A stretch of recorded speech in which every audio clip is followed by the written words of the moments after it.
Hey everyone, this is Kevin the Apptrepreneur, and during a live chat a few days ago, someone asked me, Kevin, will you continue to be reporting on the flying car? Will you continue to discuss developments in flying aviation technology? And my answer was, despite myself, yes. Because here's the thing, make no mistake, I think the flying car is a joke. I think it's an absolute joke. It's not going to happen. Like, this is something that I feel very, very confidently at. And yet, a lot of companies are still reaching for it. I mean, we've had airplanes for years, and we haven't... I mean, maybe we could develop those to be a little bit more efficient, but really, flying cars... I don't know. And yet, more companies these days are investing into them, like this new company from Los Angeles that's trying to create a flying taxi service before Uber does. According to the Washington Post, a brash young entrepreneur, I suppose that's him, has started operating a sky taxi in Los Angeles in a bid to create an Uber-like flight-hailing service, even though the firm hasn't quite cleared all the federal regulatory hurdles. Well, I'll give you this much. You're getting started like Uber, ignoring the rules. And that you might do well, since that's how you're starting. Skyryde, I guess that's what they're calling it. Actually, that's kind of clever now that I think about it. Skyryde, yeah, that's a good name. I'll give you that.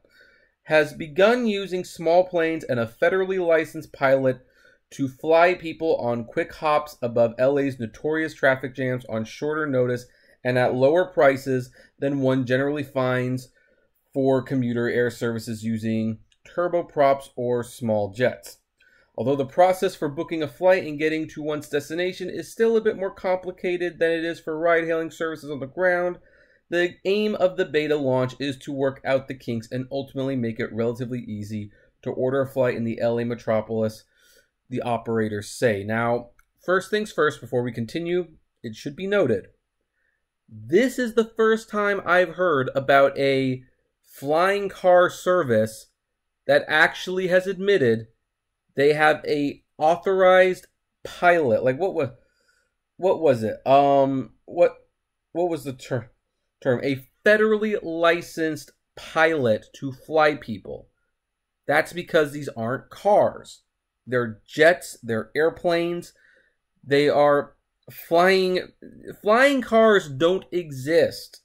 They're not going to exist for a while. Even the Uber flying car that you see the promotional artwork for, they aren't showing actual cars. They're showing like little, drones or whatever. So I think this is interesting. This is the first company of the kind I've seen that actually kind of acknowledges that this is more of a flight service, not a cab service. Continuing, it's on demand, so nothing is scheduled. It's simply somebody calls, they want a flight, we book the flight, and that's how we operate, said Mike Killian, a licensed commercial pilot who has flown several flights for Skyryde. Okay, so yeah, sounds like an airplane. Sounds just like an airplane. Instead of Learjets and turboprops that one often associates with scheduled flights, Skyryde is using small planes such as the Cessna Turbo 182. The aircraft has 4 to 6 seats and instrumentation that allows pilots to fly in everything but the most extreme weather, which there's not going to be a lot of in LA, so good place to test it. Quote, obviously there's some planning involved. We could literally be dispatched within less than an hour, get on the flight, and take care of the trip, said Killian, 29, the founder of Corsair Aviation, a firm in Van Nuys, California, that's working closely with Skyryde. The idea for the Sky Taxi and drive behind the young company came from Jerome Brendan, I think that's how I pronounce it, J.B. Atkins, a flight junkie who said he has cashed in almost everything except the camper where he and his family now live to launch the venture. Which, you know what, Brandon? I hope it works out for you. I mean, as cynical as I am about this, as much as I really don't think this is the future, if you're investing that much money into it, I hope you get something out of this, because I don't take pleasure in anyone losing anything, so best of luck to you. Quote, Skyryde is literally trying to solve the problem of traffic, said Atkins, who became mesmerized by powered flight as a child growing up in a military family in Georgia. He hung out on at airports, washing airplanes to make money, and obtained his pilot's license in high school before attending Embry-Riddle Aeronautical University. Atkins said he was in high school when he got the idea to use airplanes like limousines. Instead of driving 6 hours from his home in Georgia to the Florida beaches over the spring break, he realized he could fly there in 45 minutes with friends who ponied up $50 each. Quote, I did this before Uber, before Lyft, before the sharing economy ever existed, Atkins, 28, said in an interview. Unlike Uber or Lyft, however, there's not even a Skyryde smartphone app yet, although Atkins says one is on the way. For now, users go to goskyryde.com, where one of the pitches that show up says, screw traffic, fly above it. You know, next time I go to Sacramento, maybe I'll give this a try. Seriously, this doesn't sound too bad. I might give it a try. It might work. Let's see here. Atkins said a typical Skyryde flight might take a passenger from the University of California, Los Angeles, to Long Beach, arriving there in a matter of minutes. Instead of the hours it would take to slog through LA traffic, the fare isn't cheap, $300. Okay, yeah, that changed things. But could approach affordability if people shared the flight. He hopes that the same concepts pioneered by Uber, dynamic pricing, and a pool of available operators will lower Skyryde's price from what might seem exorbitant now to something closer than $100. So far, only about 16 people have flown with Laguna Beach-based firm since it took to the skies April 20th, Atkins said. He also acknowledges the firm has been operating in a regulatory gray area surrounding scheduled flights. The Federal Aviation Administration is aware of Skyryde, an FAA spokesperson said. He said the venture appears to have passed regulatory muster in several respects, which is more than what I could say for Uber. Its partner, Corsair, is operating under a part of FAA regulations known as Part 135 rules that govern trans-state air taxis and commuter services, the necessary licensing and training of pilots and crews, and the required maintenance for aircraft. Corsair has the necessary operating certificate to transport intrastate commercial passengers under Parts 135 and a clean operating record, the spokesperson said. He said FAA inspectors have reviewed Corsair's aircraft and conducted a successful proficiency check ride to its pilot. This is good.